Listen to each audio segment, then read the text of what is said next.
Good afternoon everyone. मैं Dharmendra Kumar, Adarsh English class.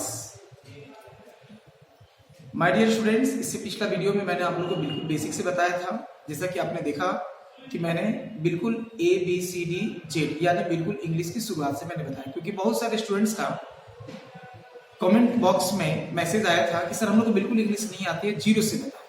इसीलिए मैंने उसी इंग्लिश को मैंने जीरो से लेके चला, यानी जीरो मतलब कुछ भी नहीं मालूम है तो ABCD यानी शुरू से हम लोग करते हैं इसकी शुरुआत, राइट। तो मैंने इससे पिछले वाले वीडियो में वो सब चीज बताया था, बिल्कुल आप देख सकते हैं एक बार फिर से मेरे वीडियो पे लिंक पे जाके आपको वो वीडियो देखेंगे तो आपको बेसिक से मिल जाएगा। अब हम आते हैं उसके बाद, मैंने पिछले वीडियो में मैंने ABCD एक बार मैं फिर से एक बार रिवाइज करवा दे रहा हूँ। जैसे ABCD यानी अल्फाबेट 26 लेटर्स में होते हैं, इसको दो भागों में तोड़ते हैं तो दो वर्ड मिलते हैं, एक होते हैं वॉवेल और दूसरे कॉन्सोनेंट। वॉवेल की संख्या भी लिमिट होती है और कॉन्सोनेंट की संख्या लिमिट होती है। वॉवेल 5 होते हैं और कॉन्सोनेंट 21। यदि दोनों को मिला दिया जाए तो वर्ड का निर्माण होता है, यानी वर्ड किसे कहते हैं ये आपको जानकारी हो जाएगी। कैसे? जैसे यदि वॉवेल और कॉन्सोनेंट को कंबाइन करते हैं और उससे जो चीज सही बनता हो, जिसका अर्थ सही और पूरा हो, जो वर्ड कहते हैं। यानी हम ऐसे भी कर सकते हैं कि combination of vowel and concept that contains exact and complete meaning is called word. Clear है यहां तक? चलिए, इसके बाद मैंने फिर बताया था जैसे काउ, COW, इस सब मैं पिछले वीडियो में बता चुका हूं। आप चाहेंगे तो देख लेंगे, मुझे आगे बढ़ना है, आगे बतानी है। और माय डियर स्टूडेंट्स, मैं एक चीज सबसे पहले बता देना चाहता हूं कि मेरा प्रयास रहेगा मेरा वीडियो बिल्कुल छोटा हो, यानी 5 से 10 मिनट, यानी 5 to 10 मिनट्स का वीडियो हो, ताकि आप कम समय में ज्यादा से ज्यादा सीख सकते हैं। ठीक है, चलिए। तो मैंने इसे बताया, आज मैं बताने जा रहा हूं आपको सेंटेंस, यानी सेंटेंस क्या है, सेंटेंस को कैसे समझें। क्योंकि ग्रामर का जो बेस हम शुरू करने जा रहे हैं, तो सबसे पहले हमने जो शुरू किया था, तो अब हम आगे बढ़ते हैं तो सेंटेंस पढ़ते हैं। सेंटेंस यदि हमारा क्लियर है तो जितना अच्छा सेंटेंस होगा उतना ही अच्छा टेंस होगा, क्योंकि टेंस सेंटेंस बेस्ड ऑन होते हैं, और जितना अच्छा टेंस की जानकारी आपके पास होगी उतना ही अच्छा वॉइस होगा, क्योंकि वॉइस जब भी बनता है वो टेंस बेस्ड ऑन बनता है। ठीक है, यानी टेंस की यदि जानकारी नहीं है तो आप वॉइस की कल्पना नहीं कर सकते हैं। हाँ, रटकर कुछ एग्जाम्पल बना सकते हैं, मगर वो आपके लिए फायदेमंद नहीं होंगे। टेंस और वॉइस यदि हमारा क्लियर हो जाता है तो उसी बेस्ड ऑन होता है नरेशन और सब्जेक्ट वर्ब एग्रीमेंट। यदि टेंस और वॉइस अच्छा से हो गया क्लियर, तो आप 3 चीज और बढ़िया कर सकते हैं इसी के सपोर्ट से। नेक्स्ट क्या होगा आपका नरेशन।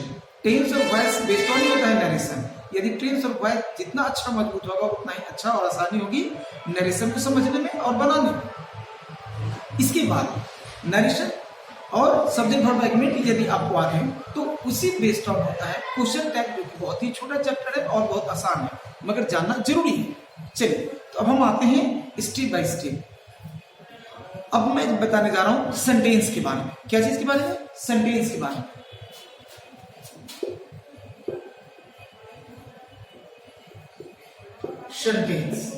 सेंटेंस का मतलब क्या होता है? वाक्य। सेंटेंस का मतलब क्या होता है? वाक्य। मगर माय डियर स्टूडेंट्स, हम जानते हैं कि सेंटेंस पढ़ने के लिए, यानी दुनिया में किसी भी भाषा का यदि वाक्य बनाना चाहते हैं तो हमको कम से कम 3 चीजों की जानकारी होनी चाहिए। वो बेसिक चीज है। पहले subject, verb and object complement, यानी किसी भी प्रकार के सेंटेंस बनाने के लिए हमारे पास सब्जेक्ट, वर्ब एवं ऑब्जेक्ट कॉम्प्लीमेंट की जानकारी होनी ही चाहिए। यदि नहीं है तो हम अच्छे से सेंटेंस नहीं बना सकते हैं और आगे की ग्रामर नहीं पढ़ सकते हैं। इसलिए हमको सबसे पहले हमको इन तीनों को समझना होगा। हमको पढ़ना होगा सब्जेक्ट क्या है, हमें समझना होगा वर्ब क्या है, हमें समझना होगा ऑब्जेक्ट एवं कॉम्प्लीमेंट में क्या डिफरेंस है और ये होते क्या है। ठीक है, यदि बात करते हैं सब्जेक्ट की, तो सब्जेक्ट क्या है ये जानना जरूरी है। बहुत सारे स्टूडेंट ये कहते हैं कि सब्जेक्ट जो है, जो काम करता है वो सब्जेक्ट कहलाता है, यानी कर्ता जो काम करता हो, जिसे काम करने या होने का बोध हो, उसे सब्जेक्ट कहते हैं। ठीक है, मगर हम ऐसे क्यों ना समझें जिसकी चर्चा की जाए वो सब्जेक्ट है। यदि मैं ये कहूं जैसे Ram goes to school, Ram goes to school, यानी इस वाक्य को बनाने की में हमें क्या क्या चीज की जरूरत पड़ी, एक्स है ना ग्रामर में। तो सबसे पहले हम देखेंगे किसी भी सेंटेंस को तोड़ने की आदत डालें, तोड़ेंगे तो बहुत सारे ग्रामर का कंसेप्ट क्लियर होगा। जैसे सबसे पहले हम लोग वर्ब पता करेंगे, यदि सेंटेंस को तोड़ना है तो सबसे पहले क्या चीज का पता लगाएंगे, वर्ब को। कौन से वर्ब, मेन वर्ब, राइट। कभी भी झगड़ा होता है तो हम किसको पकड़ते हैं, मेन व्यक्ति को पकड़ते हैं, ऑटोमेटिक सारे लोग को पता चल जाता है। यानी वाक्य का मेन पर्सन कौन होता है, सब्जेक्ट, सॉरी वर्ब। कौन होता है, वर्ब। इस वाक्य में Ram goes to school, Ram goes to school में गोज क्या है, मेन वर्ब है। क्या है, मेन वर्ब है। इसको पता कैसे लगाएंगे, क्योंकि इस वाक्य में गोज जाना, यानी इसके अलावे क्या टू वर्ब है, क्या टू वर्ब है, क्या नहीं। क्या स्कूल वर्ब है, क्या नहीं। यानी गोज के बाद दूसरा कोई वर्ब नहीं है। तो ग्रामर कहता है यदि किसी भी वाक्य में सिंगल वर्ब आए तो वो वर्ब क्या कहलाएगा, मेन वर्ब कहलाएगा। फिर से एक बार सुन लीजिए, किसी भी वाक्य में यदि एक वर्ब की चर्चा की जाए, यानी किसी भी प्रकार का एक वर्ब हो, यानी सिंगल वर्ब आ जाए, that verb is called main verb of the sentence, यानी वो मेन वर्ब कहलाता है। एक समझ में आगे बात, राइट। यानी ये हो गया मेन वर्ब, राइट। अब ग्रामर क्या कहता है, मेन वर्ब से पहले आने का अधिकार किसको है, सब्जेक्ट को है। मेन वर्ब से पहले आने का अधिकार सब्जेक्ट को है। यानी हमको समझ में आ गया कि यहाँ सब्जेक्ट कौन है, राम है। सब्जेक्ट कौन है, राम है। इसमें समझ में आ रहा है कि राम कोई काम कर रहा है, राइट। यानी राम गोज टू क्लास, यानी Ram goes to school, Ram school जाता है। इसका मतलब ये समझ में आ गया कि राम तो कोई काम करता है ना, स्कूल जाने का काम करता है ना, यानी क्रिया हो रहा है। मगर यदि यही बोला जाए Ram is a boy, Ram is a boy, यानी इस वाक्य में राम सब्जेक्ट है और इज क्या है, वर्ब है। यानी हम कैसे पता लगाएंगे, देखिए इज क्या है, वर्ब है, ठीक है। फिर से एक बार हम देखते हैं सेंटेंस को एक बार तोड़कर, राइट। ग्रामर क्या कहते हैं, इज क्या है, एक वर्ब है। यदि इतना तो समझ में आ रहा होगा कि ये वर्ब, राइट। इज के बाद हम देखते हैं कि क्या क्या आया हुआ है, राइट।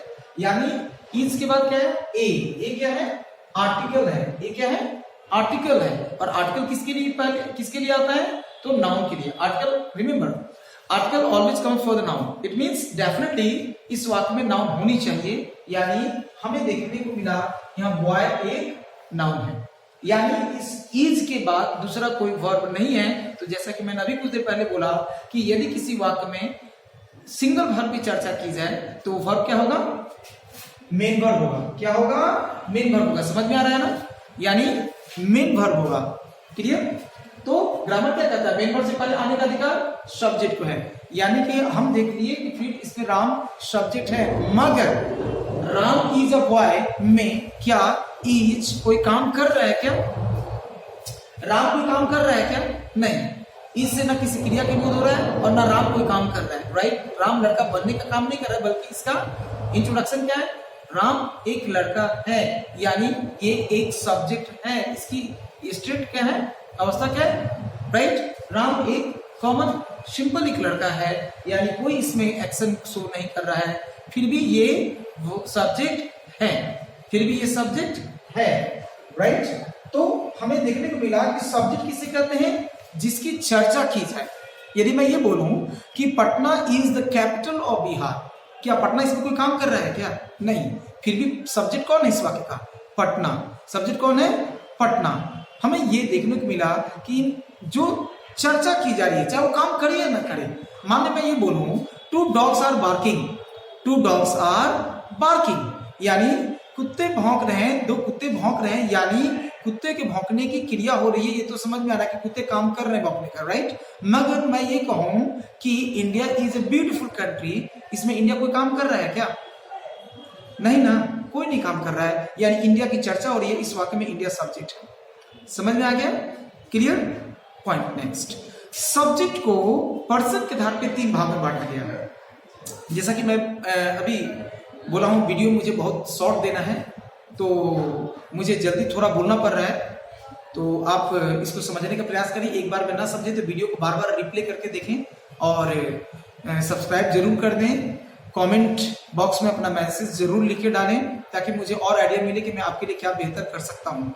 और मेरा प्रयास रहेगा कि मैं जब भी आगे आऊँ तो सब्जेक्ट को मैं पूरा डिटेल इन्फॉर्मेशन दूँ, क्योंकि अभी समय हो गए हैं, सब्जेक्ट के बारे में पूरा डिटेल इन्फॉर्मेशन दूँ और आपको पूरा इजी वे से ज़्यादा से ज़्यादा जानकारी देकर बताने का प्रयास करूँ। ठीक है मेरे प्यारे दोस्तों, आप बढ़िया से रहें, स्वस्थ रहें और फिर मिलते हैं अगले वीडियो में। Thank you.